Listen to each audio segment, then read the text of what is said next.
afternoon. Thanks for tuning in. You're watching Countdown on Bloomberg Went Live, India's first digital live streaming business news service. I'm Navneet Saluja D'Souza. Well, these are the top headlines at this hour. After scaling record high in opening trade, the Nifty has slipped into the red and trades near the 11,750 mark. Most sectoral indices are trading with losses. Tata Motors is the top loser on Nifty after its fourth quarter results. JLR continues to remain a pressure point for the stock. BPCL is also among the top index losers despite its fourth quarter earnings surpassing analyst estimates. And graphite electrode maker HEG is trading with losses of close to 5% after its margins fell to a 6-quarter low due to rise in needle coke prices.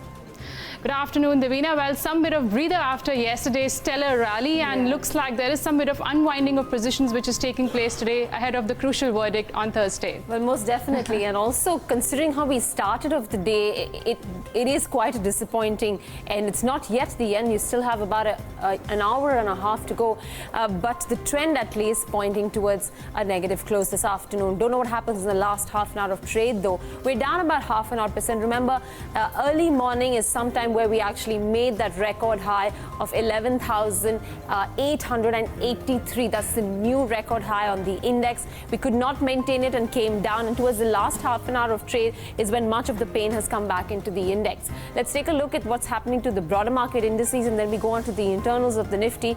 The broader market indices have also witnessed some amount of pain in today's session, slightly more than what the benchmark index has witnessed. So about 1% gone for the Nifty mid-cap. Remember, Nifty mid-cap any which ways is trading with quite a deep discount to what the Nifty 50 stocks have been doing.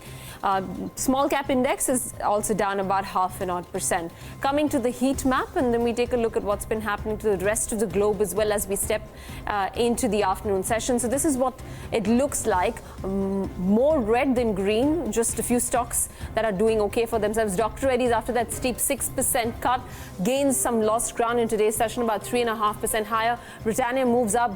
Reliance Industries in the last 2 to 3 trading sessions has piled up about 7.5%.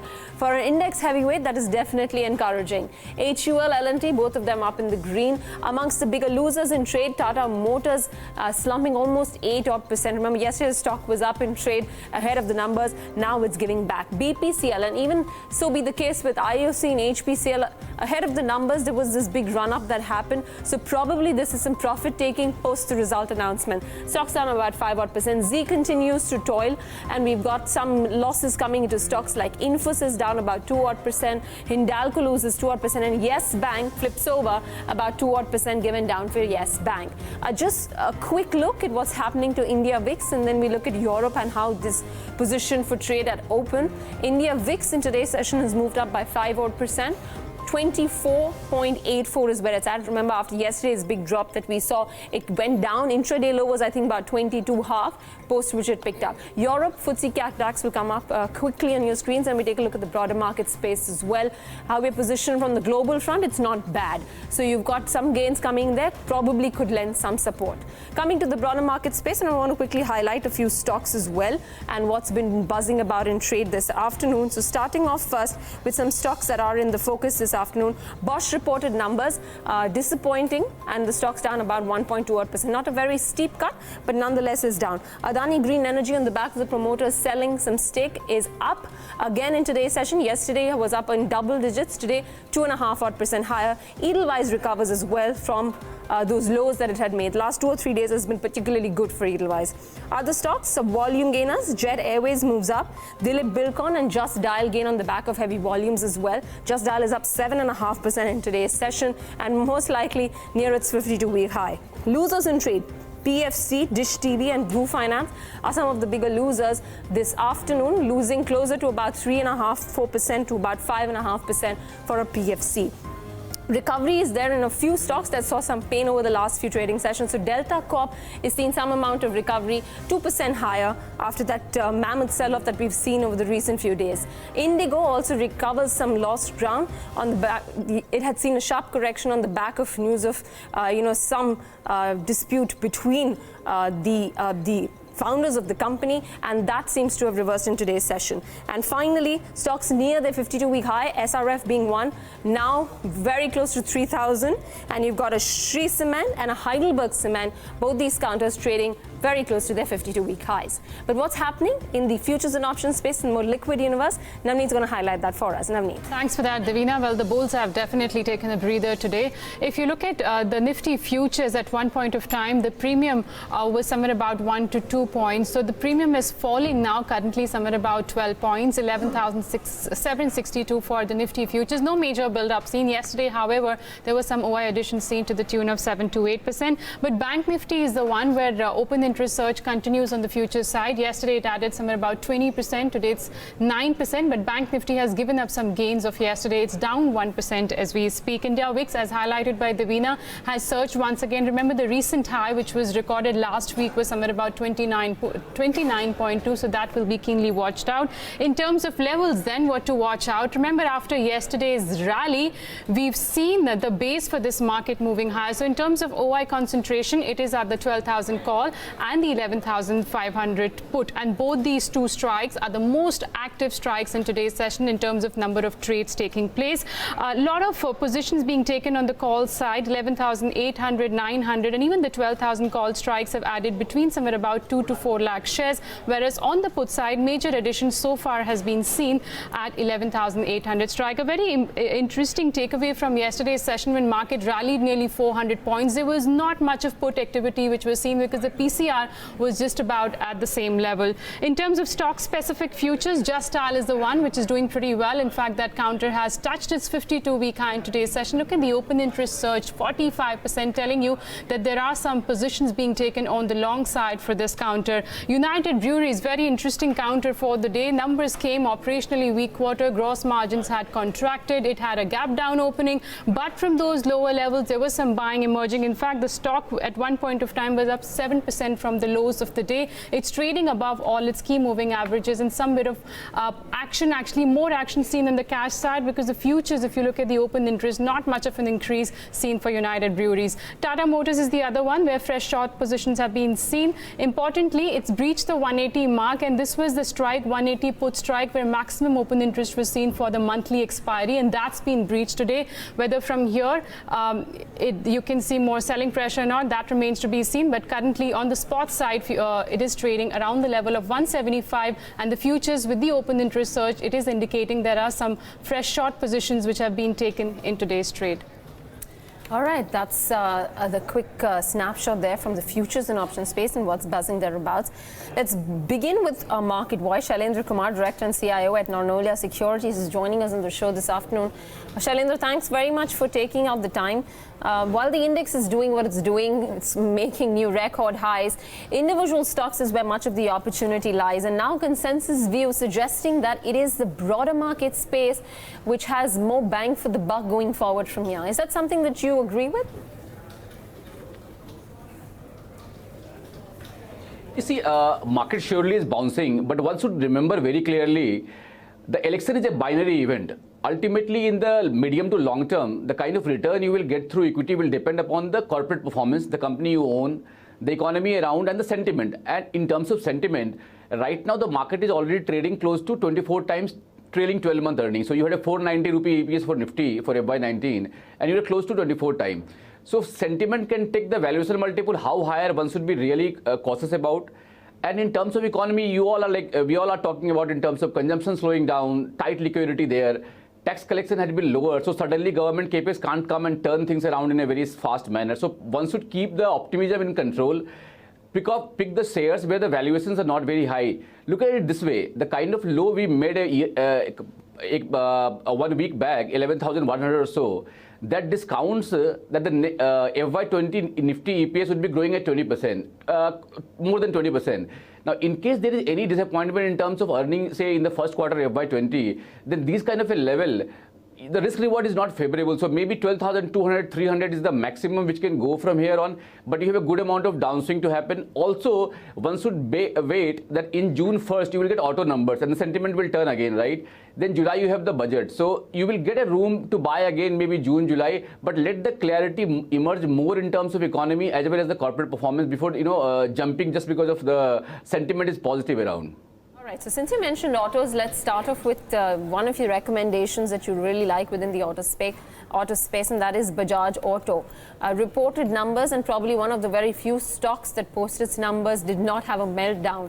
Today's session, though, is down about 0.8%, but nonetheless, at about closer to 3,000, this stock looks attractive to you, Shailendra? See, like, the idea is to go a little contra on those area of the market or the pocket of the market where sentiment is not so good. Near-term fundamentals are not, supporting you a lot. But the idea is this is one company which is, continuously gaining market share month after month for the last 1 year now. If I remember the past down cycle in auto, say 2011-13 kind of a period, that time, TVS was, gaining market share out of Bajaj Auto, and then the stock price performance, if you look at, of TVS Motor was quite good. So right now we are in a cyclical downturn in auto, that's for sure. And the downturn will last another 8-9 months. Next March, I don't think something coming back positive for the auto sector. But in this period, Bajaj Auto is one gaining market share. Also, in terms of entry level market, the two-wheeler cell, they are now selling more of Platina than CT100, which is giving them some kind of a margin cushion as well as a realization improvement. One thing is for sure, BS6, talking to any of the management of these auto names, we are not very sure of how much the number will be getting impacted and how much of margin will be getting impacted, because management itself is not very clear about. So it's very difficult to predict what will happen in 2 years. But this is one name which is still, doing better than the peers.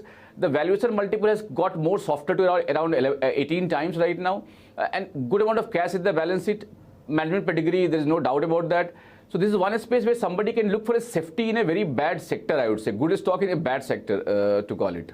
Okay, good stock in a bad sector, that's Bajaj Auto. That's where the accumulate rating is coming from, Narnolia Securities. But Shailendra, the other one where you guys are bullish on is Muthoot Finance, and this is one company which put up a good show when there was liquidity crisis in the system. That did not disrupt their Q4 earnings, if one were to look at it. Better NIMs had definitely lifted the revenues for the company, but it was the higher operating expenditure that had restricted the bottom line.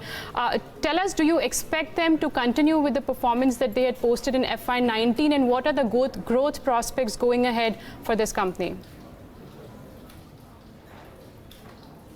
Which company you are asking about? Muthoot Finance. Muthoot Finance, yeah. Okay. See, there are two things, the ALM which the Muthoot Finance has is relatively better than other NBFC space. Now, gold in terms of, earlier the tenure for the gold loan that they are giving, they're continuously reducing the tenure of their asset side, which is the gold loan in the market. So continuously in terms of quality of balance sheet, they have improved. In terms of loan disbursement also, after, remaining little tapered during FY17 and 18, there is some improvement in the last 2 quarters. So altogether, again, I'm not saying there is a structural growth per se in Muthoot for the many quarters to come. But at least for now, again in a sector where every other NBFC, either struggling with the liquidity crunch, financing their, liability has become little difficult in terms of ALM mismatch. This company is relatively, settled right now. So that's one, positive about it, for sure. Okay, that's Muthoot Finance. The stock's not doing too much right now, but there's a target price of 705, which Narnolia Securities has, and currently it's trading around the levels of 619. Shailendra, post the earnings of Westlife, you guys have downgraded that counter to hold from accumulate. If one were to look at it, the same store sales growth that was posted in the March quarter of 5 to 5.5%, it was coming on a very high base of 25% SSG growth that one had seen in the base quarter. So do you expect the SSG growth now going into FY20? Can it be high single digits, or it will be somewhere about in the range of 11 to 15%? Yeah. See, same store sales growth naturally has, if I look at a very longer term, a stable kind of a number, look at other players in a very developed market where in a particular city, the number of franchise store which is there has got, built, and things are very stable. People have got already tested. So in a mature kind of an environment, maintaining a 7 to 12% kind of a stable long-term growth is quite achievable. So look at, in other spaces as well. Starbucks, for example, for longer duration, they had a very stable 7-10% kind of a same store sales growth. And I think here, particularly looking at the Westlife, the kind of number 7-12% in a sustainable manner over 3-5 years doesn't look impossible. So that's the number we're working with. Shailendra, just one more question on this one. I guess you guys have a target price of 350 and the stock's at 358. So would you also recommend exiting this counter now?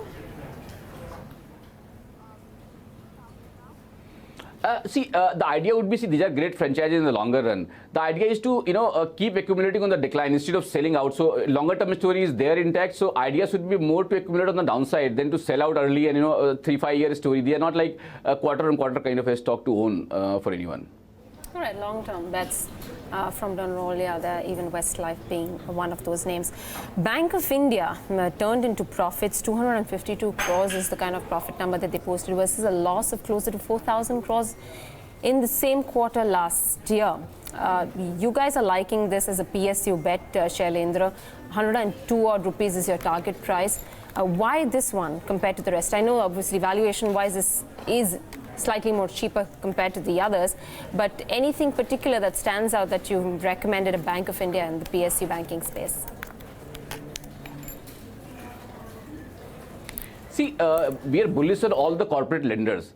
Now, that includes all the larger private bank names as well as the PSU names, Not specifically to Bank of India, we are bullish on this whole basket of corporate lenders. Specifically to Bank of India, if you look at their loan growth this quarter had been about 12%. In terms of corporate loan growth, they had a 17% domestic corporate loan growth. 17% is a good number for even a size of a Bank of India kind of a bank. The NIM has continuously improved from 2.5 close to 2.9 if I remember correctly. They have provisioned the book very substantially. So 68-69% is the provision coverage ratio. The GNPA is 16%, but the NNPA is close to 5.8 or 5.9%. That means most of the bad loans are covered.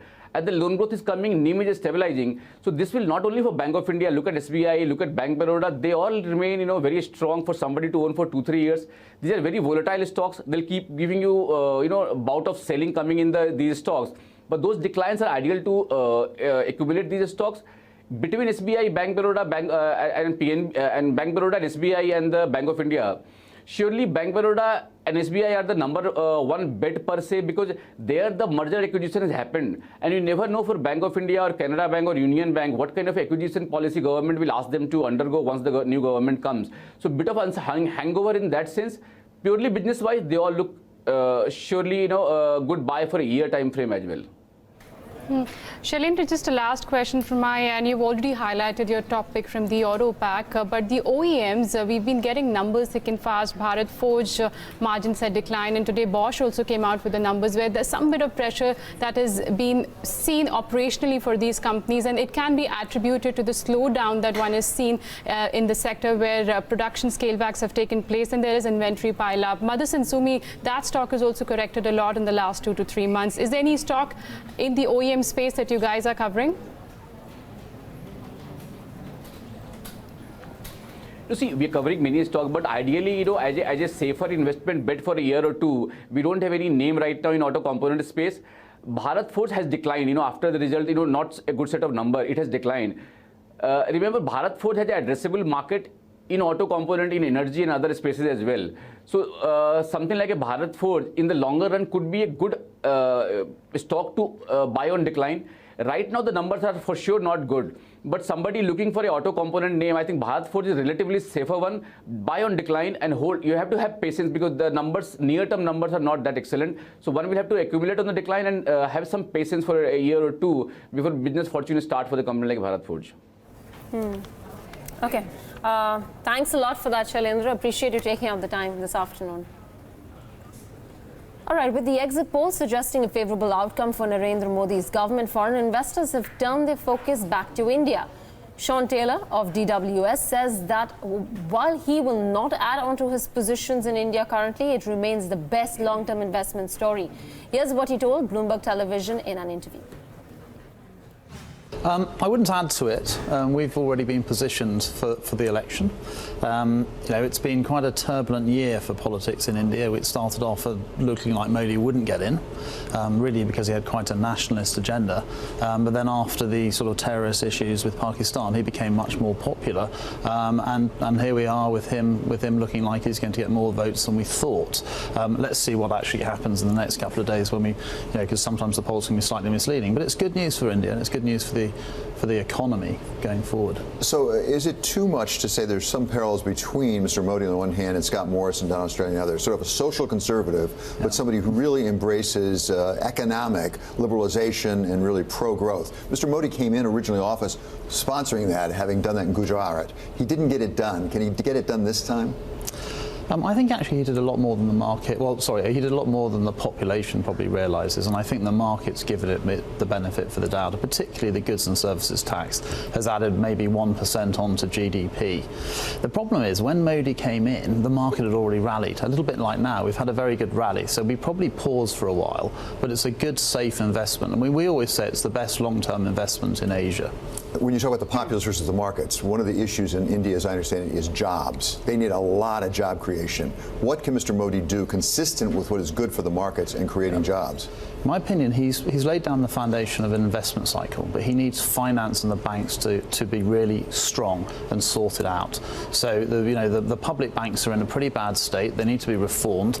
They need capital, and that capital then can be lent, and then we can get the economy going at a lower level. Can we talk about how India versus Brazil, and that you get the reformists coming in, everyone's super excited, Bolsonaro, that rally will last a year, and then it's like, show me what you got. I mean, is there something we learn from that? I think India is much more stable, Alex, because you've got the Indian local mutual funds that keep a good floor on the market. Actually, if you look at the development of flows over the last couple of years, they've really been taking money out of property and out of fixed income and putting it into equities, and that's made it more stable. Okay, let's move on and talk about the earnings, which will be in focus today. Tech Mahindra will be reporting a subdued earnings. At least that's the expectation which the market has. Let's go across to Agam Vakil to find out what the street is factoring in with regard to the March quarter numbers. Agam, over to you. Well, that's right, Navneet. We're expecting a seasonally soft quarter, which is why we may not expect fireworks from Tech Mahindra. Likely to see 1.6% uptick on a sequential basis when it comes to its top line in dollar terms. Revenues in rupees likely to move up around 1% sequentially. There could be a contraction in EBIT margins coming in at around 15.7% as per expectations. But that could actually also lead to a decline of over 2% in profitability. We're expecting total contract value for the quarter to stand anywhere between $275 to $325 million, and expecting an uptick in the communications vertical too, considering the company gets a majority of its revenues from that vertical. That said, we are also anticipating some amount of volatility when it comes to the manufacturing vertical, considering the auto sector is one of the largest segments it caters to, and that really hasn't had the best of the quarters, which is why there could be some weakness. We're also keeping an eye on the capital allocation as well as mergers and acquisitions strategy going forward for this upcoming year. But on the whole, not expecting fireworks from the fourth quarter of Tech Mahindra. All right, Agam, thanks very much for that. The numbers get reported post-market hours. We'll get the management with us in the evening, so watch out for commentary from the management of Tech Mahindra then. But the stock ahead of numbers is down about 1.5%. Remember, last few weeks in particular, you've not seen too much of a big bang move from the entire IT pocket, be it Infosys, be it TCS, be it an HCL Tech. Post numbers, yes, you did see a marginal reaction coming to some of them, but after that it's been extremely dull for the entire pocket, despite what's been happening on the currency front. That's for the IT pocket as a whole. But moving on to the rest of the market, Narendra Modi may continue to reside in the Prime Minister's residence for 5 more years. While we'll know for sure only on Thursday, the equity market is already celebrating. The euphoria was similar when BJP-led NDA came into power in 2014 with a higher than anticipated lead over the opposition. But have the returns been that phenomenal over the last 5 years?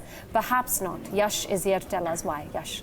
That's right, Devina. So the last 5 years haven't been actually all that bad. But if you compare it over the 5-year periods over the previous governments, in that aspect, they do seem to be slightly lower than what was anticipated at the start of the tenure for Modi government. So if you take a look at the 5-year returns for the Nifty, that stands at about 58%. For the mid-cap 100 index, it's about 78% and 44% for the small-cap index. Compared over the last 2 to 3 election periods, and that seems to be lower. But moving forward, the 55% gain in the Nifty, that was triggered mainly on account of the strong returns seen by almost 45 of those 50 stocks, which propelled the index higher by 58% in this period. Some of the biggest wealth creators were the likes of Bajaj Finance and Bajaj Finserv. Bajaj Finance had gained more than 1700%, which is highest than any other stock in this list, including the mid-cap and the small-cap stocks that we touch base on later on in the link. Titan from the consumption play is a big wealth creator, up 288%. UPL had come under some trouble last year ahead of its acquisition of Aresta. There were concerns with respect to debt, but that seems to be cleared and the stock is hitting fresh lifetime high in every day. Eicher Motors is another key name to watch out for.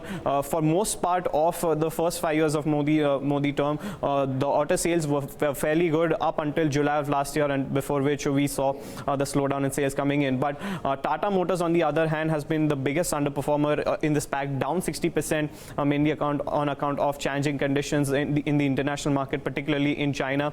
ONGC is down 35%, under pressure to acquire the 51% stake of the government in HPCL. Sun Pharma, there were corporate governance issues with respect to Aditya Medisales, is down 33%, and Coal India and Vedanta are the other two names which haven't done all that well in the last 5-year period. All right. What about the broader markets then, Yash? So even in the broader market, the picture doesn't look all that bad. So the Nifty Midcap Index is up 78% in this period. 75 of the Nifty Midcap 100 stocks have given positive returns. The biggest wealth creator, that includes the likes of your India Bull Ventures, which is up 934%, following its foray in the consumer finance business. Bombay Burma Trading, which is the holding company which has investments in Britannia as well as Bombay Dyeing. HEG and the Graphite India, the two graphite electrode makers, they had a phenomenal run in 2018. Sterlite Tech, despite its fall from the peak, is still featuring in this list, up 566%, and SRF from the specialty chemical space up 489% on the back of robust growth in its specialty chemicals business. But the biggest wealth destroyers in the mid-cap space, that includes some of the Reliance Group companies on account of its high debt and the group's inability to service it. So Reliance Infra as well as Reliance Capital feature in this list. A couple of banking names as well, Bank of India and Union Bank and Aditya Birla Capital too, down 70% in that period. Moving on to the small cap space, we've seen a 44% increase in this period, with 71 of those small cap 100 stocks giving positive returns. Amongst the biggest wealth creators, that includes the likes of Mahindra Industries, one of the key beneficiaries and one of the largest auto ancillary companies. Aegis Logistics is a fully backward integrated LPG supply chains company. The measures that the Modi government announced in order to increase the penetration of LPG was a key positive for the company. Philips Carbon Black, a maker of a niche product called Carbon Black, which was in scarcity earlier. It is the sole and one of the largest producers of that chemical. That was a key positive. And Avanti Feeds and Sonata Software from the mid-cap IT space are the other two names to watch out for. On the other hand, biggest wealth destroyers, it includes your PSU banks like UCO Bank, Syndicate Bank, Andhra Bank and Oriental Bank of Commerce, down anywhere between 98 to 71%, as well as Suzlon Energy featuring in this list as well. Interesting names. Thanks a lot for that, Yash. And as we said, some of the better performing companies in the 5-year period have actually not done too well in the last 6 months. I mean, some of them at least, the likes of Sterlite Technologies, for example.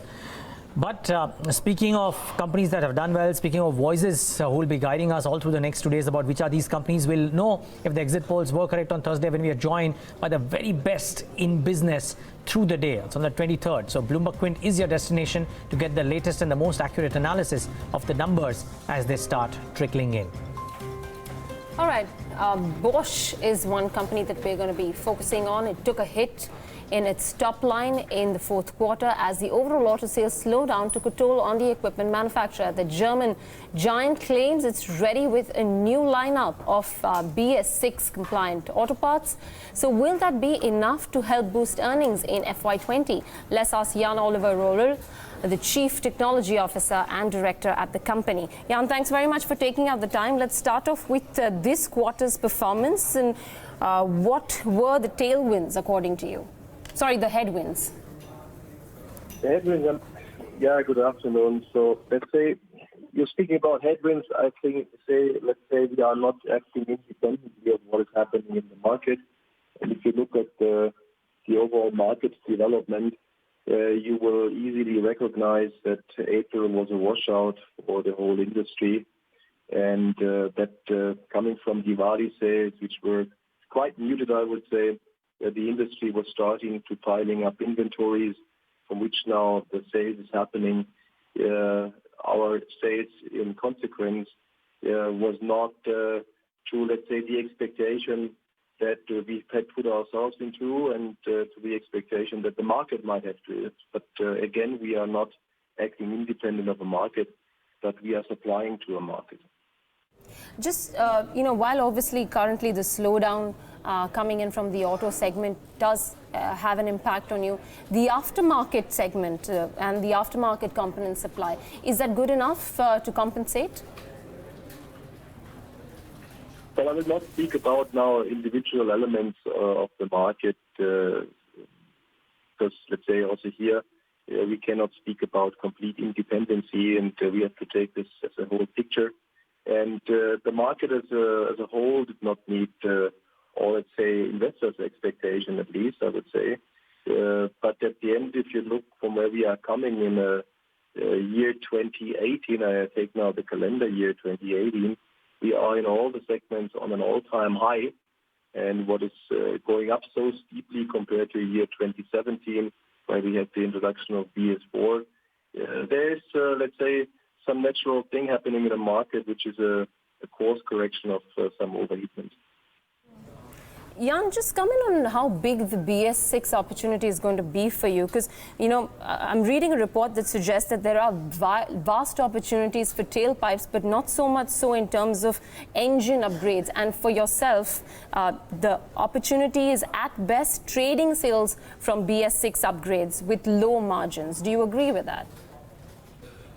Well, look, we are a system provider, and this is our strength, so we are not looking isolatedly what is happening in the engine, but we are looking on what is happening in the air part, that is including the after-treatment part, and going beyond, let's say, the air part. So all the after-treatment system solution with sensors, urea dosing, and so on and so on.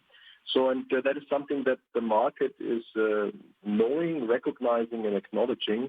So that was one of the reasons why, at least in the acquisition phase, which is not over, I would say, because the market is still on for BS6, also for acquiring new business, was quite successful, and we are now helping our customers to deliver on BS6, the technology, in the right point in time, which is very short from now, 1st of April 2020, there will be a cold cut from BS4 to BS6. All right. Just one question on that then, since you mentioned technology, I just want to bring you in on how big an edge is the gasoline direct injection technology, that you guys have recently gained traction in, and how big an edge is it when you're talking about the BS6? Yeah, thank you for that question. Now, let's say if you look on what is happening in the diesel worldwide, we see a decline in the market demand, specifically for passenger car segment, and the smaller the market segment, or the smaller the engine is in that market segment of passenger cars, the lower is the demand for diesel. And if you take an example like Germany, which has been maybe hit the hardest for the diesel side, that has now been touched ground at around 32% in the month of March, if I look on the last registration numbers, which was even a little plus over the last year. But having said that, these smaller engines, they will then be replaced by, of course, gasoline engines or by, for example, CNG engines, and we are well positioned in both of it. Jan, just two questions from my side. Your margins have been under pressure in the last few quarters, and that can be attributed, you've said there is slowdown in the sector. Tell us, since the industry moved to implementation of BS4, I believe you were importing some of the raw materials because of which that was increasing your cost as well. Will this phenomena continue when you move forward to BS6 as well? Will you be importing some of the raw materials which will put pressure on your margins again? So first, let's say, of course, we are in a pre-investment for BS6 with all the customer projects, which is putting, as you are calling it, pressure on the market or on our results. I call that as we are investing in the future. That is the first point. The second point is you were mentioning on raw materials. It's not really raw materials, but it's components that we import. And here we are following a very, let's say, rational approach of that volumes and scales, they have to justify localization. And a localization is not only ending for us at an assembly and testing, but we want to localize the value chain as we are doing this for conventional products or also for manufactured common rail components as an example. And here we, let's say, have to look for partners, of course, as well. Just a last question. I'm sure your investors would be interested in this. Because of BS6 implementation, do you see losing any high margin revenues that you currently get? And if yes, how do you plan to compensate for it? Sorry, I did not get this. You have to repeat this, please. The industry moves to implementation of BS6 by April 2020. Will you be losing out on any high margin business because of it? And if yes, how do you plan to compensate that? No, now look first, let's say BS6 there's value add for us, so it's an opportunity as a system supplier because, let's say, while BS4 was ending on a system on the engine, now we have the air pass inside and we have the after treatment system inside, so it's an opportunity for us. Okay, and we'll leave it at that. No, thanks a ton for joining us and taking us through your quarterly earnings and as to what to expect going ahead when the industry moves ahead and implements BS6 emission norms by April 2020. Remember, all the OEMs have been under pressure, and in fact, Maruti also in its earnings announced that they will be phasing out the diesel cars by April 2020, which could have put some pressure on the OEMs who supply to Maruti. Is, by the way, a day's low with cuts of almost 2%. And looking back at markets, we're down over 100 points for Nifty, which is currently at about 11,715, and Bank Nifty is down with cuts of over 400 points. So we've given up about 100 points out of the 400 points which we gained from yesterday's trade. Good time to bring in our technical experts on board then. Amar Singh of Angel Broking joins us on the show, and we've also got Sacchitanand and Uttekar of Tradebulls. Good afternoon to both of you, and thanks a lot for joining us today on Bloomberg Quinn. Amar, if I could come to you first, considering the correction that we've seen right now of about 100 points, call it profit booking ahead of the crucial verdict which comes on Thursday, would you go ahead and take a bet on the indices right now, either on Nifty or on Bank Nifty? I would say that the way we've seen the rally yesterday and today, there's been some correction. This was definitely along expected lines because the earlier all-time high of 11,859 that was breached today, but it did not sustain this profit booking. So I would say there is definitely that caution in the air that one should also look at booking profits. However, on the downside, I would say Nifty has got very strong support coming at around 11,600, 650 zone. So ideally, a correction towards those levels can be used as a buying opportunity, but one should need to remember that there's going to be volatility. So ahead of the results, if tomorrow one gets an opportunity, one should book profits. Okay. Those are Amar's views. Sacchitanand, just quickly comment on the index right now. While we've not been able to maintain the highs of the day, what would the call be now?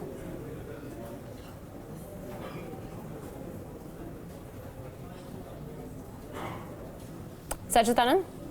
All right, I don't think I can hear us. Amar Singh, I mean, if you could talk about a few stocks that you have in mind for the afternoon and what kind of trades would you take right now in individual counters? Yeah, sure. See, the first one is from the pharma space, and that is Divi's Laboratories. If you look at this stock today the markets have corrected, but this stock is on a upside. And also, if you look at the trends for the stock, the long-term trend for the stock remains extremely positive and strong.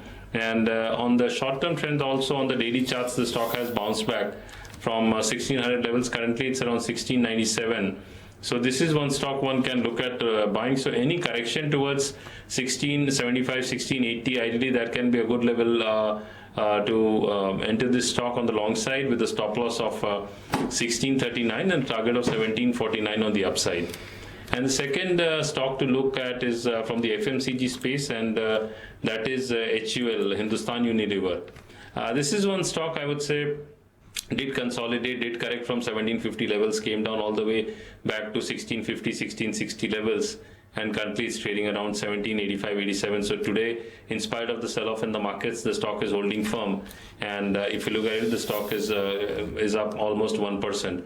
So technically also, this stock continues to remain positive. Yes, we've seen some decline in the bullish momentum on the long-term charts, but overall the trend remaining positive. So this is a second stock one can look at buying. So any dip in the stock towards 1775, 1780 levels ideally can be used as a buying opportunity with a stop loss of 1732 and a target of 1862 in the short term. Okay. Amar Singh, those are some of his stock ideas as well as his index call. Sacchitanand, I believe, is back with us. Sacchitanand, why don't we start off with your index call and then move on to some of your stock recommendations? Good evening. Yes, in fact, market has been scaling down, but if you look at the overall structure of the market, I believe that there is still a good amount of headroom which is left. So if you look at some of the indicators, they are still not in the overbought zone, and what we are seeing right now is again a very good opportunity on the Nifty. So anything close to around 11,700 will be a very good opportunity. 11,640 should be the stop loss for the trade, and we are expecting that the markets could swing back to 11,900, 910 in a day or so. So probably this particular decline looks like a very healthy one after almost 700, 800 points of a rally. This looks like a normal cool off and not a severe pain or any fresh short positions that are being witnessed right now. So this decline is a very good opportunity. 11,640 should be the stop loss for the trade, and longs can be deployed from here on. Okay, what about specific stocks, Sacchitanand? Well, we have two stocks on our radar. First one is Hero MotoCorp. So if you look at the overall structure of this particular counter since last 4 months, the stock had been oscillating, down within a spiral. So if you look at the overall formation, it looked like a falling wedge formation. So recently, we have seen a very strong pullback to the upper end of this particular pattern. And if you look at the OI concentration on the call side, which is resting at around 2,700, that would be a breakout level for this particular stock to eject towards 2,900. So we see that happening the way the positions are getting built up. So with a stop loss somewhere close to 2630, longs can be considered in Hero MotoCorp. We are expecting a move towards 2850, 2900, which is the 200-day exponential moving average of this particular stock. So we are expecting a breakout to be witnessed soon. On the second one is also on the buy side. We like Muthoot Finance. So if you look at the overall structure of the stock, it has been in a very secular up move. Recently, today we saw it scaling towards its fresh 52-week high. And if you look at the overall formation, again a spinning top formation near this particular high zone gives us a comfort of trailing the stop losses further. So if you look at the formation itself, we believe that this particular move can extend right up to 650 levels. The stop loss for the trade should be placed at around 604, and longs can be considered within this range of around 620 to 615. Okay.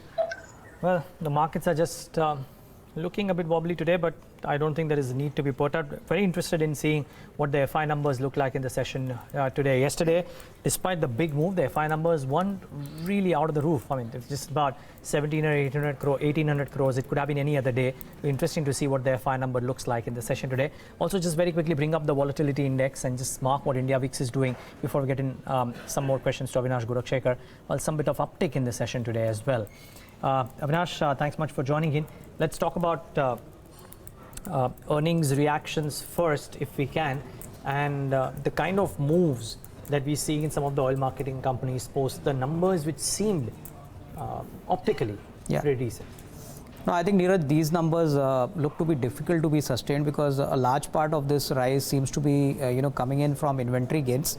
And if crude prices continue to go up, it would be difficult to visualize whether these oil marketing companies would be able to maintain the GRMs which they have managed to, put up in the fourth quarter. So I think clearly if crude inches up further, you could see a little amount of pressure on the GRMs. So I think I would be a little skeptical on these moves, considering the fact that, the rupee volatility and the crude price both would actually go against them. So I think it's a better choice to actually stay away from them for some time till the macros improve and obviously crude settles down. Okay. So that's one piece. The other piece is the relative weakness that we're seeing in the Z Group stocks yet again, Avinash. The reason I bring this up specifically is because Z was down in trade yesterday when the markets were up. It's down in trade today. Dish TV is down in trade today as well. Is it prudent for people to just sit out of this unless they have first-hand information about what's happening within the possible deal?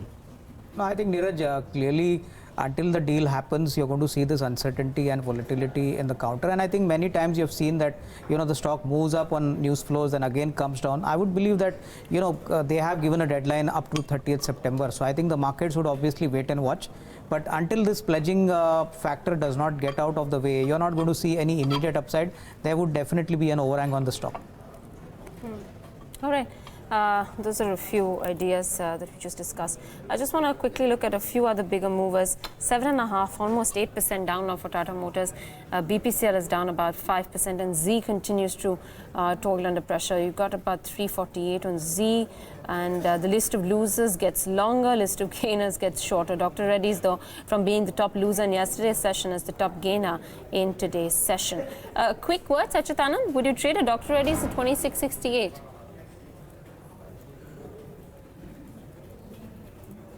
All right, I don't think we're near Sacchitanand. Amar, same question to you. Yeah, looking at Dr. Reddy's Laboratories, I would say that this stock has been witnessing a lot of volatility over the past few trading sessions, and it has got very strong support around 25.50. But I would say that higher levels will be sold into. So anyone who's long ideally should look at booking somewhere around 2700, 2720, because the moment the stock reaches 2740, 2750, we'll see selling pressure coming to the stock. So the stock could consolidate in a range of 2550 on the downside and 2750, 2800 on the upside.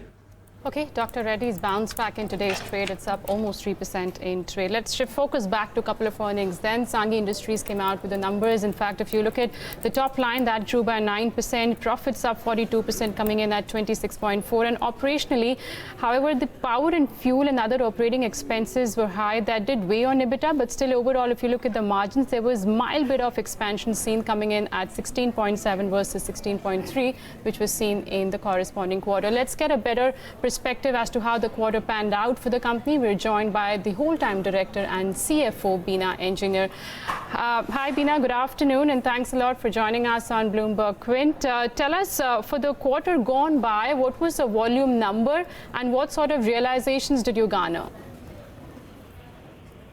So we had a total volume of about 706,000 tons, where domestic cement was up by 20% on a YOY basis.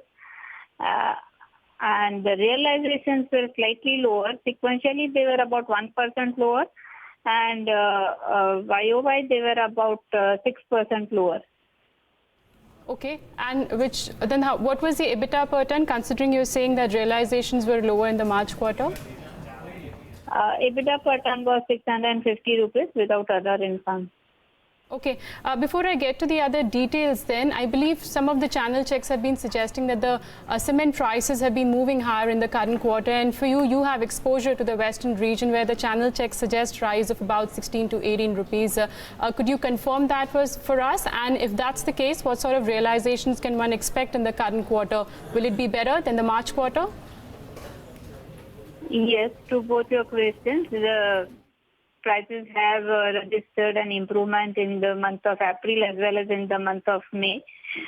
So clearly there is going to be a positive impact on the realization for the Q1 FY20.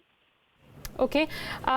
What's the update with regard to your expansion plan? Current capacity is somewhere about 4 million ton. You're expanding it to 8 million ton. How much of that is done?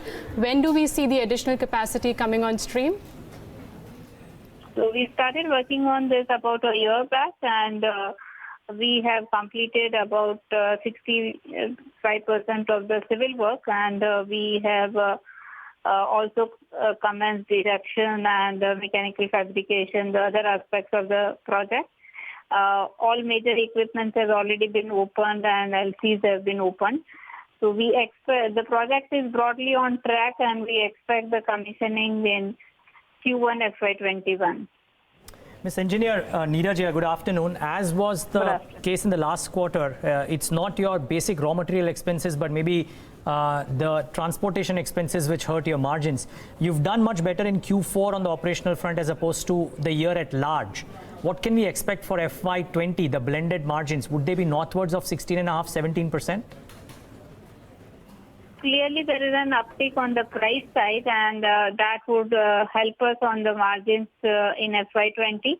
Besides the fact that in Q2 and Q3, particularly in Q2, we had huge impact on the power fuel cost, which has come off during this Q4 quarter by almost about 200 rupees plus, and therefore there is a clear saving in the cost as such. We continue to remain the lowest cost up to EBITDA level in the entire industry, even in this quarter. So we are very strong on our cost advantage, and going by the fact that the prices have uptick will clearly help our margins in the coming period.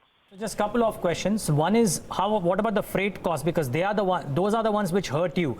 Wondering if the Mumbai channel is expanding faster than what was the case earlier, and therefore would the freight costs come down as well, or would the margin uptick be entirely a factor of what prices do? So in Mumbai, in Q4, we have improved our sales by almost 80%. So Mumbai figures very strongly in our volume numbers. On the other hand, Mumbai prices are also on the higher side compared to Gujarat. So there also the price impact is positive. And one big thing that has changed over last about 1.5 years is the fact that we have moved to coastal shipping. And after initial learning period of about 6 to 9 months, we believe that now we have achieved a very good set of costing in terms of our coastal shipping. So while there is no other paradigm shift in terms of costing, but all these factors are helping us in the cost also. Okay, last question. What's the capacity utilization currently for the company at large? We did about 70% in Q4. And expected to move up higher in quarter one. Has it been higher? Quarter one, there along with the heat wave as well as particularly the election period, the demand has been sluggish. So I believe this would be a stagnant quarter. Okay. Ms. Engineer, good having you. Thanks much for taking the time out, and all the best for the year ahead. Thank you so much. That's been engineer of Sanghi Cement. Somehow, it's a curious case of Avinash. Despite they're having the lowest raw material cost because of the limestone reserves, the freight costs somehow kill the margins for this company, not quite able to do what a lot of people believed it would. Any thoughts on Sanghi or any other cement company?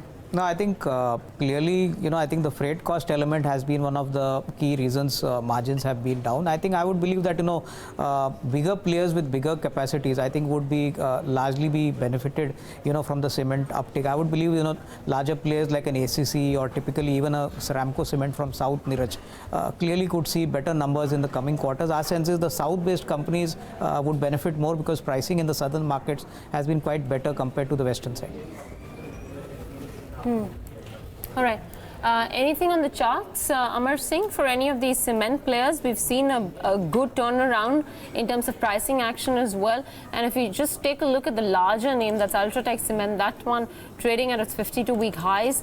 Would it be prudent to take long positions here? Yeah, looking at Ultratech, if you look at the charts for Ultratech continues to remain positive. I would say extremely strong on the intermediate term trend as well as a long term trend. So yes, any pullback should be used as a buying opportunity. Now it has built a very strong base around initially at around 4,400, 4,500 levels. That's a strong base.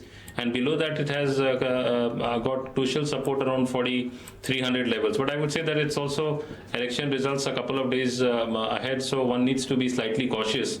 But yes, any decent correction can be used as a buying opportunity. And if you look at the other stock on the cement space, and that is, if you look at ACC for that matter, so here the charts are slightly different, meaning if you were to look at both these counters, so Ultratech would be a better option.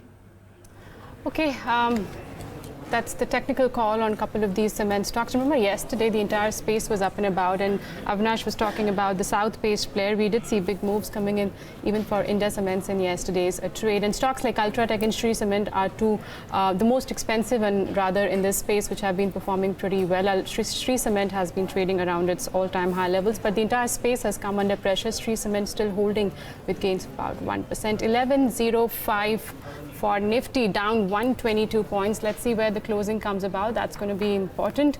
But since we're on the topic of earnings, Dhanuka Agritech reported a steady quarter. Profits declined 7%, but margins were pretty much flat for the quarter, which came in at 17%.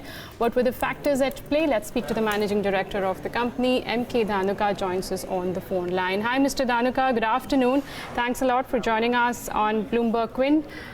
Your margins have been steady for the quarter, revenue growth of almost 4%. Could you take us through the important highlights, considering in the last quarter, I think you were sitting on huge amount of inventory?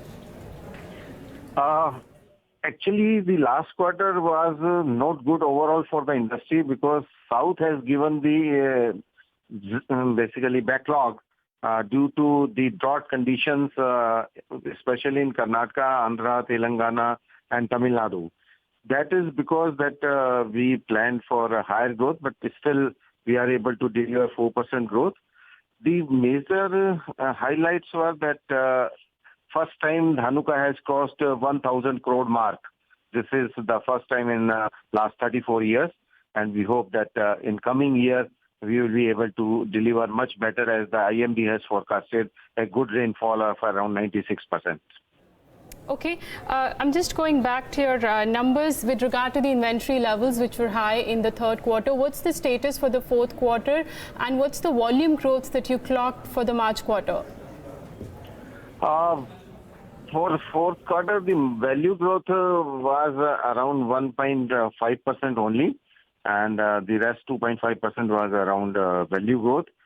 And as I told, because of the dent in South, the growth has not come as desired. All right. Has there been any volatility, coming out from last quarter with regards to the basic technical product prices? I mean, last quarter saw a little bit of fluctuations because of China. Has that situation improved? Yeah, actually, last year was a peculiar year because of the China factor. The prices of raw material was increasing like anything, but now the prices are stable, or in number of molecules, the prices have also come down. So we hope that it will 19-20 should remain a normal year, and I don't foresee any further price increase in the raw material prices in this year. How much of the prices come down by, and how much are imported raw materials now constituent of the total raw material prices? We are importing around 25% of our total raw material consumption. Rest 75% raw materials are indigenous, and the product to product, the price fall will vary, because in few molecules the price has dropped 5 to 10%, and few molecules even 20 to 25%. All right. So currently, you've not got any of that accumulated high-priced inventory that you had earlier on. That's out of the pipeline. No, the inventories are within control, and Dhanuka is not basically dumping the inventory with the channel. So even the channel don't have any extra inventory in pipeline. Could you give us a figure as to how much does that inventory cost right now? Inventory cost? Not the cost, as in the inventory pile-up which was there. How much has been released from Q3 and what is remaining right now? The inventory levels are around 210 crores, which is in line with the last year. There is no major change. Last year it was totally 205 crores and this year it is 207 crores. Okay. Before we let you go, just a last question. How's the launch pipeline looking like in FY20? I remember last when we spoke, you had launched some new products. Yeah, recently we have launched 3 products, Campa, Largo and Apply. 2 are for paddy and 1 is for cotton and chili. And we are expecting 2 to 3 new launches, out of which 1 or 2 will be 9.3 and 1 or 2 will be 9.4. Okay, Mr. Dhanuka, we'll leave it at that note. Appreciate you joining us today and taking us to the quarter gone by, and all the best to you for FY20. Well, that's the management of Dhanuka Agritech. Margins have been maintained. Remember, inventory levels were pretty high in the third quarter, because of which numbers did not look that great. And as of now, he said the value of the inventory is somewhere about 210 vis-a-vis 205, which was there in the corresponding quarter. But the stock's not doing too much. Major action is actually on the benchmark indices. Nifty's breached the 11,700 mark. It is at 11,696 now, and Bank Nifty is also seeing more cuts. Can we just pull up the broader markets? I think they were seeing more selling pressure compared to the benchmark indices when we started the show. So mid-cap index is also down 1.3% at day's low, and you've got the small-cap index seeing cuts of 1%. Clearly, market breadth seems to be in favor of the declines. Avinash, a word on the top loser in Nifty today, Tata Motors. Though the JLR margins were better than what the street was estimating. I think after 3 quarters, they've also generated free cash flows, but it's still not out of the woods. That's the reason why we're seeing so much of selling pressure continuing on this one. Yeah, I think, Navneet, there are several uncertainties for the stock. I think despite the fact that volumes and margins from JLR have improved, going forward, the US-China kind of trade war, plus what happens on the Brexit deal, I think these are uncertainties which the company will have to face. And most importantly, from yesterday's conference call, I think the management was clearly guiding to the fact that next 2 years they would still be looking at a negative free cash flow. So I think they are not completely out of the woods, and I think it would take a long time before the stock would recover. So clearly in the near term, I think you could possibly see this underperformance, and I think most of the street analysts were not very happy with the adjustments. I think my sense is you could possibly see a level of 160, 165 as a bottom for the stock. Okay. Let's watch what happens to Tata Motors. Yesterday was up and about, but today has certainly cracked the pressure. Well, we'll know if the exit polls were correct on Thursday, when we're joined by the very best in business through the day. So Bloomberg Quint is your destination to get the latest and the most accurate analysis of the numbers that they start trickling in through Thursday and the next day. But we're talking about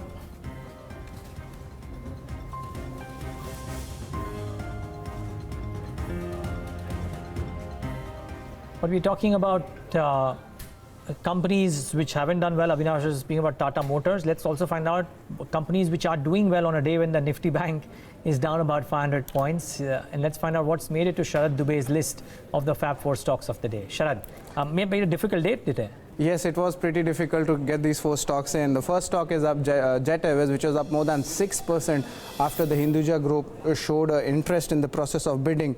They also got an acceptance, from Naresh Goyal and Etihad Airways. They expect the banks to have a higher margin rate cut, as well as they also want the dues to be around 2,000 odd crore rupees. The next stock is Panacea Biotech, which is up almost 2% after its Himachal facility received the US FDA approval for the manufacture and supply of azacitidine tablets, injections, which will be used for the chemotherapy drugs. Up next stock we are having is Lakshmi Vilas Bank, which is up by 2.5% after it denied misappropriation of funds from its Religare arm, which is around for 791 odd crore rupees for the fixed deposits. And the last stock of the day we have is Just Dial, which is up by 6.4% after seeing a fresh longs and a high open interest of more than 40%, and the volumes trading at almost 6 times its 20-day average. All right, to you. Sharad, thanks very much for that. Those are the Fab 4 stocks this afternoon. Avinash, it seems like, it's becoming a challenge now to find ideas outside the financial space in terms of the overall growth as prospects. Post-elections, from a three-year time horizon, from a long-term time horizon. I mean, all you keep hearing is financial stocks. That's it. No, I think within the financial, Devina, I think there are still some good bets. I think if you've seen the numbers of Bajaj Finance, I think in this market also, the management has commented. The pure play banks and NBFCs, that's all you keep hearing. Isn't there anything outside this gamut of stocks that probably could be a contrarian call right now, which the market is somewhat sidelined, in this whole frenzy of getting into financial stocks because of the kind of consensus calls that have been coming out? No, I think one can't ignore the consumption space, and I think one or two smaller companies have reported a decent set of numbers. I think some noteworthy names have been Radico Khaitan. This company has repaid debt of almost 250 crores, has reported a bottom line growth of almost 50%, and the management commentary has been quite positive. And despite that, the stock has been hammered down from almost 450 odd levels to 345, 350 odd levels. So I think clearly, if somebody has a slightly medium-term view, I would believe that coming year, that is FY20, should be a lot better for consumption. And I think probably, at these levels, there's nothing much to lose in this kind of counter. So probably, this could be a good value bet. But yes, you've got to give in some time and, hopefully look at better numbers only over the next, couple of quarters. What explains the move in United Breweries today? 4.5%, since you mentioned Radico Khaitan. Operationally, it seemed a miss. No, it's a miss because Neeraj, clearly these numbers are as of March. So I think after that, elections, process took off. So I think the market view is that this is a one-off quarter. This may not happen in the coming quarter, and volumes could possibly increase in the coming quarters. Most importantly, that was the reason the markets actually initially saw that the stock went down, but overall later on the stock actually recovered. Considering the fact that we could see a lot of improvement on the volume growth, and most importantly, this being an election quarter, probably the second quarter of FY20 could be a lot better, and I think that's what the market is looking at. Clearly, UBL is largely a play on the beer market, Neeraj. So clearly, that market is growing in double digits and is likely to grow further, at these odd levels. If you take a look at auto, I mean, the sectoral EBITDA, at least of a few of the top few auto names, have dipped almost 7% in this quarter. You call it, what's happened with regards to the GST demonetization impact, pushback of purchases, whatever the reason may be. The slowdown is pretty eminent, and you've seen that in the kind of EBITDA numbers that have been posted. Turnaround, is it a function of 2 or 3 months or longer? No, I think at least next 3 to 6 months, I think you could see this pain, especially for two-wheelers, which could be hit the maximum. And I think the second important segment would be passenger cars. I think this kind of commentary has come in from the Maruti management also.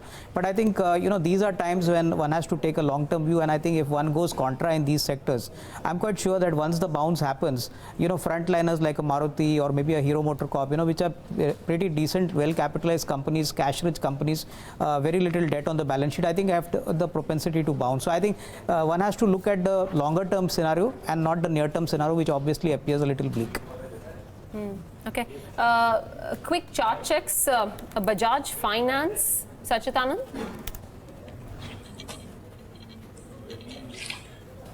Well, the stock has been in a super trend. In fact, the way it has been scaling higher, I don't see any difficulty in this particular stock, because we've already seen a very strong breakout somewhere close to 3170.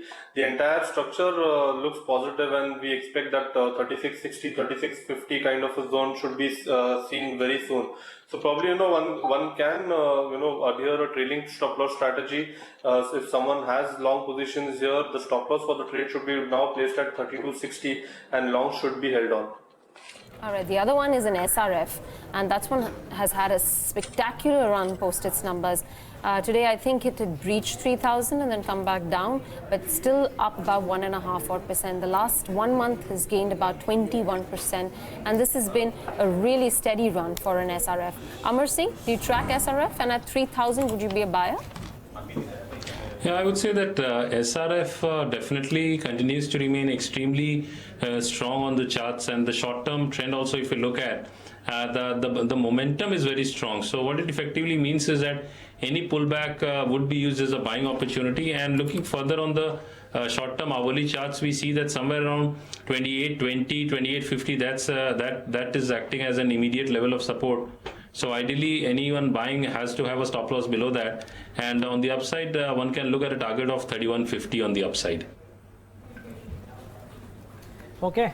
A lot more market opinion, of course. And since the markets have turned cautious after the euphoric rally yesterday and scaling record high levels, we had a chat with Hiren Ved, who maybe preempted this, but did mention that paid to be cautious and invoked poker or teen pati when he said that it's better to play seen as opposed to blind and wait for the election results to come out before taking new bets. Listen in.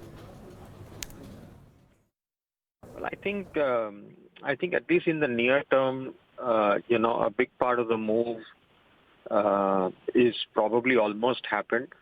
What has not yet moved is the broader markets, and I think that potentially may move up very smartly if the final results on 23rd are in line with what the exit polls are saying. That is when the confidence to, buy into the small and mid caps will really come, and the broader markets will start to perform. So I think right now it is still very much led index heavyweight and by financials, but the rest of the market might join after the results are out and if they are in line with the exit polls. This is actually, what history has also suggested. In an election year, you actually see the benchmark index outdo the broader market mid-cap space, and post the verdict coming out, the rest of the calendar year is when the mid-cap index smartly outperforms the large-cap index, and you've got much of the money coming back into the broader market space. But, for investors at this point, we're talking about record highs, and while we're talking about much of the rally already factoring in the outcome, what kind of investment advice do you suggest at this point, Hiren? See, I think given the big move that has already happened, it is better to now play seen rather than, kind of play blind, which is, you look at the results and I think, clearly it was just one event.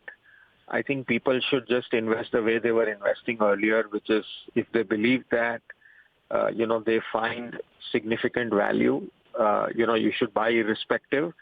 But having said that, I think now that we are so close to the results, I think people should look at the results, and I think there will be enough opportunity that the markets will give over the next few months, because there are some unresolved issues that whichever the new government is will have to solve.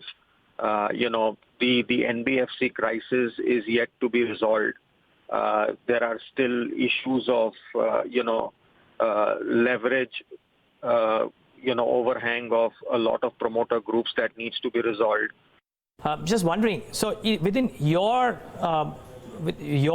portfolio management services firm as well, are you waiting or your next investment decision, would it be backed by tailwinds of policy that you perceive the new government could pursue, or are you squarely putting your eggs in the basket which is showing earnings growth? How are you approaching fresh large investments, or how would you do that? Well, I think all along, we don't create portfolios, based on elections or otherwise. But obviously, a large part of our existing investments were in companies, where we see very clear visibility of growth. And there were some bets that we made in anticipation of, growth coming back. So I think if we do see a very rapid response to manage some of the issues on the NBFC side, etc., then I think the slowdown that we saw in autos, etc., can be reversed very quickly. So one would have to wait and watch and see what the policy response of the new government is. And as I said, there are a lot of opportunities in the mid and small cap space, where stocks haven't moved as much as they have moved in the large cap. So I think there will be opportunities to place our incremental bets in that area. Okay, that's Hiren Ved of Alchemy Capital giving his views on the markets. Markets currently are weak right now. We've seen cuts, but remember, we've already seen 6% move coming in on Nifty just in last 3 trading sessions. And today we've seen a cool off of about 100 points. Let's quickly tell you which are the stocks, since 15 minutes to go for markets to close, which are likely to enter into the F&O band for tomorrow's trade. Remember, for this series in particular, we've not had many stocks entering into the F&O band, and reason being the new measures which were announced by SEBI as well as National Stock Exchange, where they had increase the margin limit for a lot of these stocks. So there are 4 stocks. Vodafone Idea, where open interest as a percentage of MWPL as of yesterday was somewhere about 93.5. The stock's currently at day's low. Remember, for a stock to enter into the F&O ban, it has to breach the 95% mark. And if you look at today's action, it looks like it could breach that mark. IDBI Bank is the other one, which is very close to breaching the 95 mark. And the Adani Group stocks like Adani Power as well as Adani Enterprises, both of them have seen OI surge since yesterday, and they too are inching very closer to that 95% mark. Just a caveat here, the trends do change in the last 15 minutes of trade, considering there is some unwinding of position. So watch out for that. And the 2 stocks which are in the ban are currently Jet Airways and Reliance Capital. Jet Airways, in particularly in today's session, we've seen a big move now coming about of 15%. However, it doesn't look like it may come out, but the sort of unwinding, there could be a short covering rally probably we could see, since the stock is already trading with gains of nearly 14 to 15%. So very quickly, Amar, on the charts, Jet Airways, which is surged about 15%, since it is in the ban, I'm sure a fresh trade cannot be taken on the futures and options side, but what are the charts indicating? Now it's trading at levels of 150. Yeah, I would say that looking at Jet Airways on the daily charts, clearly it shows bullish divergence on the daily charts, because if you look at the stock made a low of 120 on 15th May, and then some of the indicators, they moved into positive divergence, so clearly reflecting that a bottom has been made, and from there we see this sharp rally in Jet Airways. However, on the upside, I would say technically it's 150, 158, 160, 170. That's going to act as a crucial zone of resistance, because the long-term charts for Jet Airways still remains extremely bearish, though being in oversold territory. So 160, 170 levels is where we could witness some profit booking. Only a consistent sustain above 170 could lead to some further meaningful rally on the upside. Otherwise, it could go in for some consolidation. All right. That's a quick call coming in from Sacchitanand from Jet Airways. It's time now to take a look at what dealing rooms are recommending this afternoon. Yatin Mota and Darshan Mehta are here with their channel checks. Darshan, let's start off with you first. Yeah, so one of the stocks that's been spoken about is Apollo Tyres. Tyres as a pack has not been doing well, is going down. Apollo Tyres, one of the local domestic brokerage, is actively accumulating. So the clients believe that valuations are fair, even on a price to book. It's trading at 1 time now. So the risk reward, they believe, is favorable compared to a C8 or an MRF. The next one is Jubilant Life, which came out with a weak set of numbers. Quarter after quarter, the company continues to disappoint. There are some marquee HNIs which are present, but what we hear is some of the HNIs have started to exist post the weak set of numbers. And SRF, again, close to the 3,000 mark now. It's up in today's trade also. Dealers believe that the momentum will continue on the counter. But Yatin, what are you hearing? As far as dealing rooms are concerned, FMCG stocks, these are the, sectors wherein a lot of money is moving in, essentially the defensives. FMCG, in that pack, Britannia is one stock wherein domestic funds are said to be buyers. Apart from Britannia, we also have Motherson Sumi, which is in focus, 5% down for that one. Yesterday we saw some bounce back, but equal amount of profit taking happening. Dealers indicate that FIIs are said to be sellers as far as Motherson Sumi is concerned. And the final stock, Page Industries, again, this is one name which is correcting significantly in trade. Dealers recommend a sell today, buy tomorrow strategy as far as this stock is concerned. Something. Thanks a lot for that, Yatin. This one has traversed quite a distance, Avinash. Page Industries. Now, with the pain that it is seeing, is this a reflection of the slower growth ahead, or is the slower growth already in the price? No, I think Neeraj, the price has already corrected from a high of more than 30-odd thousand, and I think if you see that their kind of growth numbers in the fourth quarter, our sense is that within the housery space they occupy a very prominent space in the premium segment, and I would believe that the markets are probably looking at the fact that clearly volume growth and margin expansion continues. I would believe that for the next 1 or 2 quarters, hopefully with GST now stabilizing, I would believe that yes, there is a distant possibility that margins could possibly stabilize. I think the markets were clearly unhappy on the fact that fourth quarter there was the volume growth was not up to expectations, and considering the fact that it trades at fairly expensive valuations of almost 45 times FY21 numbers, I would believe that any negative surprise, Neeraj, if it comes on the volume growth as well as on the margins front, could definitely be viewed negatively. But as of now, I would believe that you need to give it at least a couple of quarters before we could see a kind of a confirmed slowdown. The other one I want to talk about is a Vodafone Idea. Today it's down about 6% and is breached its rights issue price. I think its rights issue price was about 12.5 at the time, and the share price during the rights issue was somewhere around 14.5. And at that time, the analyst community had recommended, that this rights issue is a good entry point for investors who want to stick into the stock for the long term, considering you could see a turnaround within the telecom space. And 12.5 compared to 14.5, which was the current market price at that time, was not a bad deal. But now we've come down from that. We're at 11.8 now, below that rights issue price. No, in fact, Devinag, the rights issue has only been good for the company, but if you see the kind of earnings dilution and the kind of earnings growth, I think that is going to be absent at least for the next 12 to 18 months. So I think in the absence of these two triggers, I would not be surprised that despite the fact that operationally numbers this time were better, on earnings growth front, I think which is the key trigger to watch out, I think it would be a long time before we could see positive earnings growth coming in from Idea Vodafone. Okay, let's get in closing strategies from our experts first. Sacchitanand, let me come to you first. What is it that you are recommending as a closing strategy? Neeraj, I like PVR. If you look at the overall structure, the stock has been in a very strong higher bottom phase. If you look at the recent breakout which happened on Friday's session from a continuation pattern, the targets for the same are still pending. And the way the open interest is building in, I think there's a clear sign that we may see an elevated move towards 1865 on the higher side. So stop loss should be placed somewhere close to 1800, and long positions can be carried forward in PVR. Okay. Amar Singh, what about you? I would say that one can look at Tata Chemicals. This is one stock which has formed a double bottom, and it has taken very strong support around 550 odd levels, and technically on the short term charts as well as the intermediate term trend, the stock remains positive. On the long term charts, it's moved into oversold territory, so the downside seems to be supported. So currently it's around 615 levels, so any pullback towards 600 odd levels can be used as a buying opportunity with a stop loss below 580 and a target of 645 on the upside.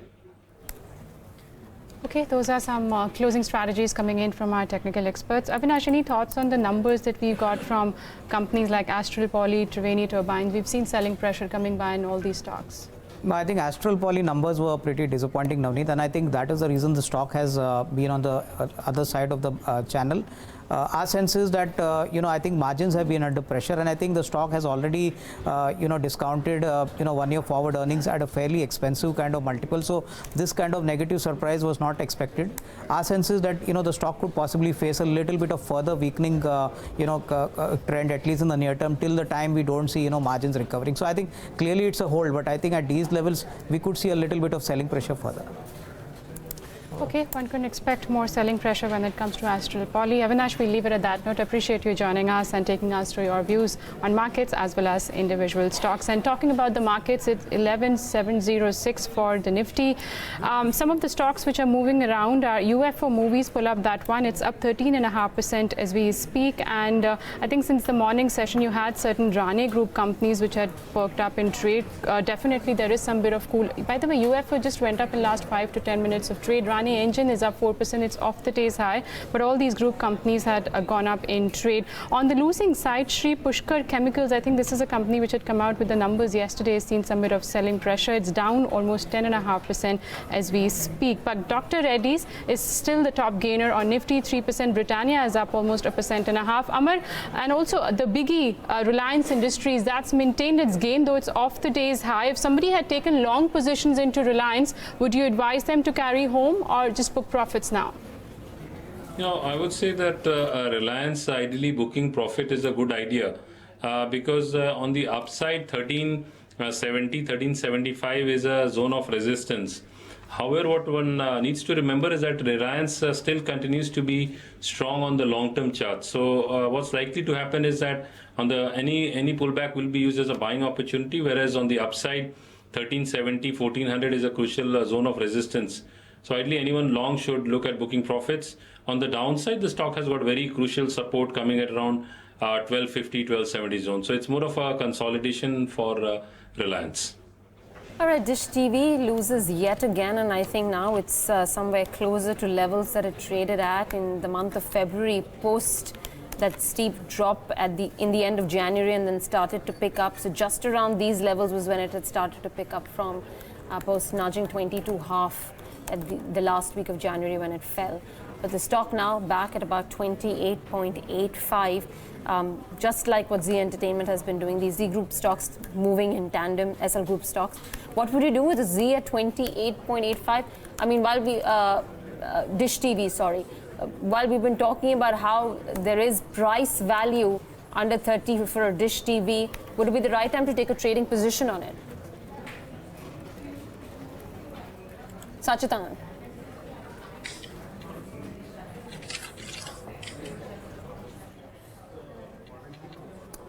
All right, Amar, if you can come in on Dish TV.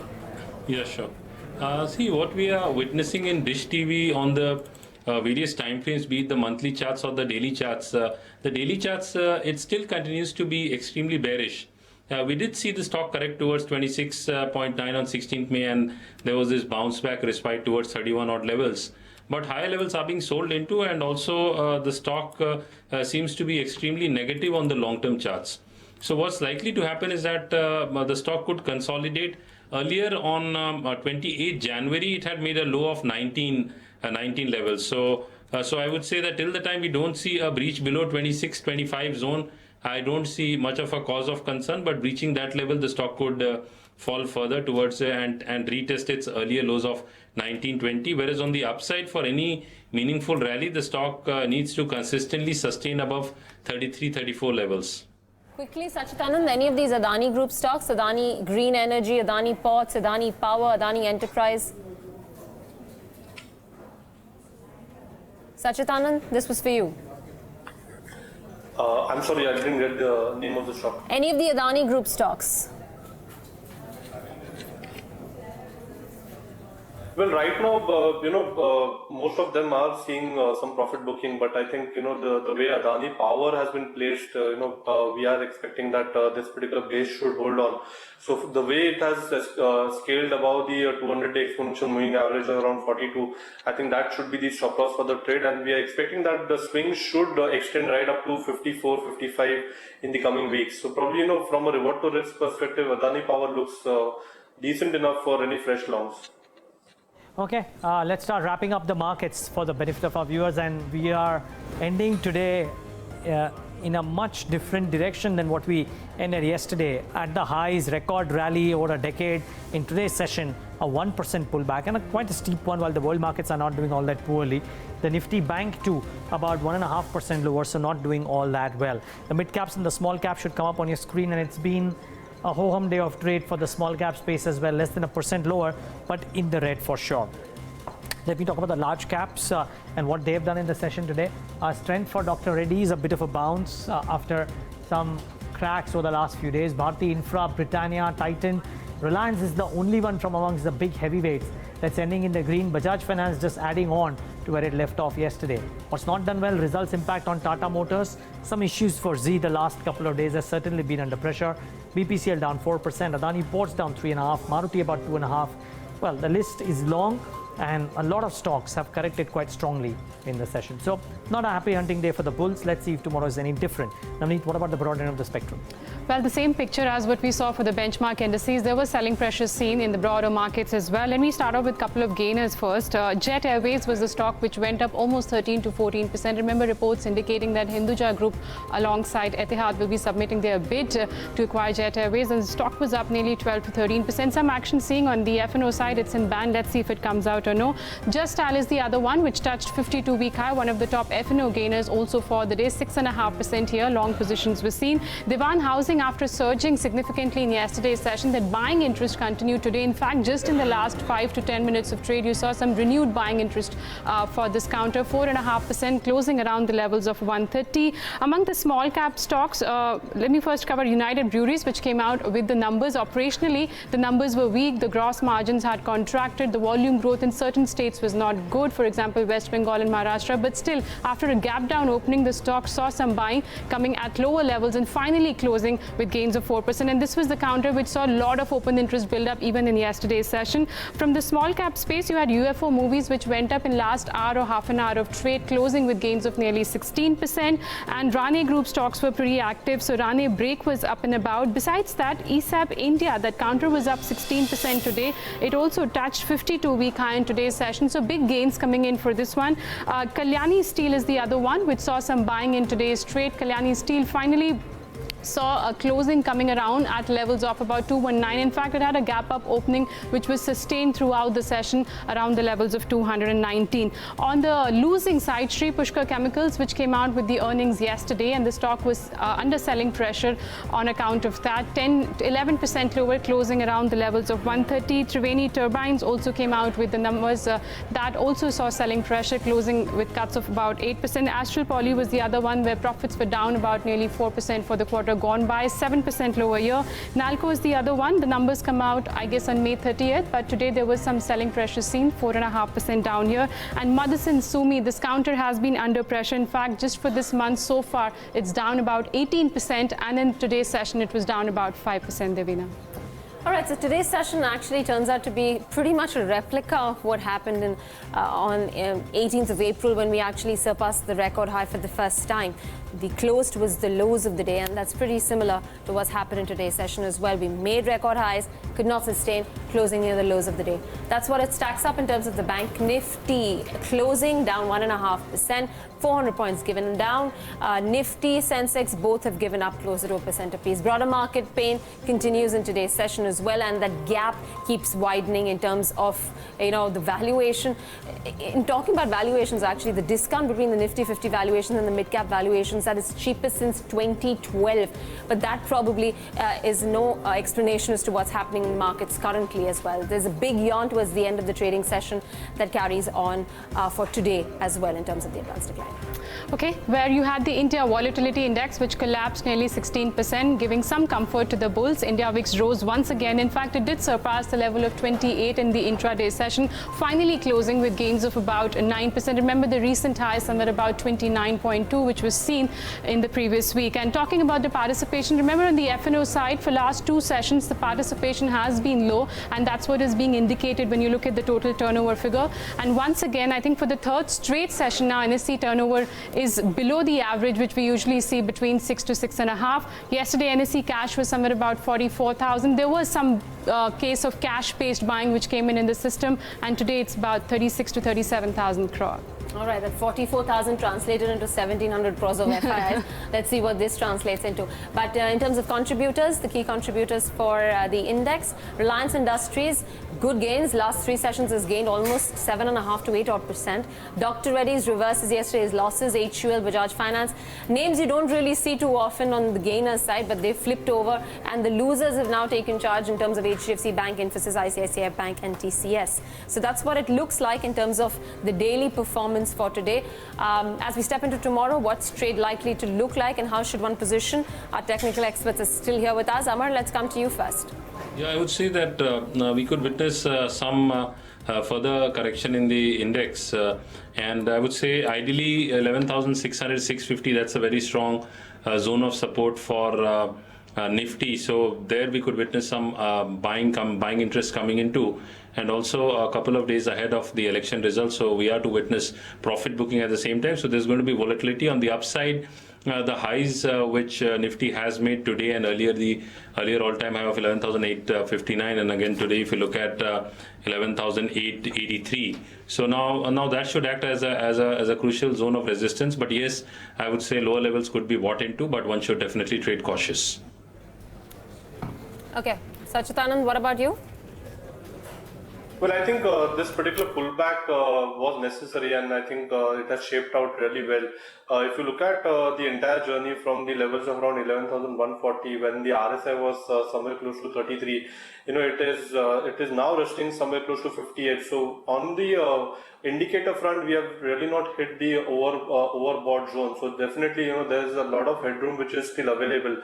If you look at ADX as an indicator, which is considered to gauge the trend strength, and that particular indicator is very well placed above 40 levels. So probably this particular pullback was necessary, and in fact the way it has ensured the levels of around 11,700, I think it's a very healthy pullback ahead of the move towards 11,900. So I think closing only below 11,640 would be detrimental for the ongoing bullish momentum.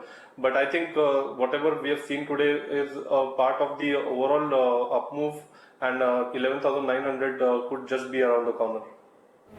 All right.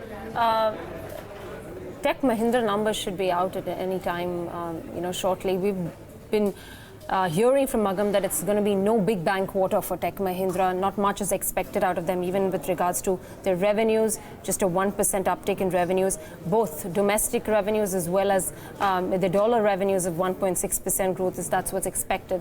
Those numbers, net profit numbers have come in. So 1,130 crores is what you've got in terms of their profit numbers. And that is lower than the expectation, which was anyways a profit dip of 2.7%. Expectations were 1,174 crores. They've got an 1,130 crores in terms of their profit numbers. The rupee revenues have come out. It's 8,893 versus our expectation of somewhere about 9,036. So that's missed the estimates, at least what the street was expecting. We'll be watching out for the EBIT margins, which was expected to contract to 15.7. Let's see how that pans out. But as of now, we've got two numbers. The rupee revenue, we don't have the dollar revenue. Rupee revenue is at 8,893 vis-a-vis expectation of 9,036. And the profit after tax number is at 1,126.6 versus our expectation of about 1,174 crore. All right. That's what you've got, Tech Mahindra there. No big bang quarter for this one. 494. Okay, that's the full year dollar revenue that we're talking about. 1,267.5 is the dollar revenue. So that too has seen a slight bit of a miss, but you would probably say it's in line. 1,267 expectations was $1,280 million in terms of the dollar revenues for Tech Mahindra. So all in all, pretty much in line with expectations. There is another income component there of 167 odd crores that have been reported as well in the numbers. Interesting to see what happens with the kind of their deals that they have clocked in for this quarter. What is the deal pipeline looking like? What is their total contract value that they've clocked in for this quarter? All that will come out with the management commentary as well, that we will hear from at around 5:45 when the management of Tech Mahindra talks to us. 14 rupees dividend, if that matters. The revenues, dollar revenues too, largely in line with estimates, so that is not locked too off. I don't know if the EBIT margins have come in slightly lower than the Bloomberg estimates. Agam will be in a better position to talk about that. We don't have those numbers at hand right now, but we'll get an analyst very quickly to just talk about what does this do for the Tech Mahindra stock tomorrow morning, since the numbers have come out just post market hours. The stock will react to these numbers tomorrow morning, but doesn't seem to be a far cry from what the basic estimates were for Tech Mahindra on a dollar basis or on the constant currency basis as well. And which segment works for them is also something that we need to focus focus on. Remember, for Infosys, TCS, this quarter on decent in terms of the overall deal sizes that they have been clocking in. It'll be important to watch out for what Tech Mahindra also does with regards to deals. Remember, for IT companies, the deal pipeline any which ways remains a bit more lumpy. This quarter for Tech Mahindra, whether or not that's played out the way it's supposed to, is another element. Got the segment revenues coming in. IT business revenues for the March quarter is at 8107 versus 8189, which was seen in the previous quarter. So a marginal dip there. BPO side of the business revenues are at 784 versus 754. So just a mild bit of uptick there. And if you look at the EBIT from these segments, IT EBIT has 1529 versus 1580, so slight dip seen there on sequential basis. I'm comparing it to the December quarter, and the EBIT from the BPO side of the business is at 109 crore versus 142. So there is a slight miss which we've seen in terms of the rupee revenue number and also in terms of profit, which is just about in line. But if you look at the estimates, it's a marginal miss. But the EBIT from both the IT and the BPO side of the business have seen some bit of degrowth if you compare it on sequential basis. And we were talking about the other income figure that's come in at 167 crore for the quarter versus which was just about 80 crore, by the way, which was in the December quarter. So other income has definitely given some bit of fillip to the bottom line this time around. And despite that, the numbers are slightly off from what the estimates were. I think Agam's here with us. Agam, you've got a more granular look at the press release and the results. Run us through what are the key highlights. That's right, Devina. There's no doubt about the fact that it's a big miss on the top line, and that has had an impact when it comes to margins as well as profitability. It's a miss on all fronts. It's not a huge miss, but it certainly is one. Now, among the key concerns for this particular quarter was the fact that while the management has been continuously talking about capital expenditure in 5G, that has not come about. One concern that was raised by analysts, and that has not showed up in, well, your top line. And that's the reason why we are looking at weaker numbers, or I wouldn't say weaker numbers, but I would say numbers which are below expectations at this point in time. And this is likely to continue as we move into the next couple of quarters. We must also remember that this is a seasonally weak quarter, and despite that, we aren't really seeing too much. The other aspect that we have bear down on margins is also higher people's costs, and this is something that the entire industry has been plagued with. So we certainly are seeing some amount of weakness there, and that has also had an impact on, of course, your margins. We can't really say too much about the impact of currency because, well, it's largely been stable, and at least a company like Tech Mahindra is fairly hedged when it comes to currency, so it won't have as much of an impact on margins. All in all, so far, at least in the initial reading, it looks like a subdued quarter and below expectations. All right, so for those who missed the margin numbers, 15.4 is the margin number for Tech Mahindra. And like Agam highlighted, for all of these major tech players, the cross-currency moves really don't have much of an impact because they seem to be fairly comfortably hedged for their positions. Thanks very much for that, Agam. And I think with that, we're going to wrap this show. Thanks a lot for watching. From Navneet, Neeraj, and the entire team that's put this show together, thanks very much for watching.